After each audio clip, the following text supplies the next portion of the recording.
we're trying to get out. Clear on Mayday, clear on Mayday. The sights and sounds as the situation grew dangerous for firefighters at a big fire in Bluffton yesterday.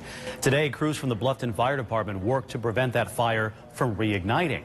Our Taylor Williams was live in the field as the fire was brought under control. Today, she's learning more about a problem that kept some on-call firefighters from making the scene. If, we showed up and all we had arrived was the people we had on duty, we'd be in trouble. Thursday, downtown Bluffton was filled with smoke as a historic building went up in flames, at one point leaving 2 firefighters trapped in the attic. There was very few crews outside being able to go in and effect a rescue for the 2 firefighters that were trapped inside. And that's a direct effect of not having the staff that we need to have to keep our people safe. Nearly a dozen other departments were called to help Bluffton battle the blaze. Bluffton Fire Chief Don Craig said that shortage gets worse when fires happen during the day.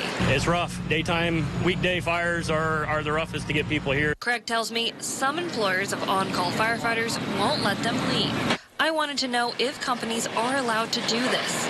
Law professor Jody Madeira says the law allows on-call firefighters to leave for emergency calls, but there are some exceptions. If you're employed by a private employer and you're a volunteer firefighter and you have notified your employer in writing, basically you can't be disciplined for being absent from your employment, from your job, but there's an exception to this, and that's if the employer has deemed you an essential employee.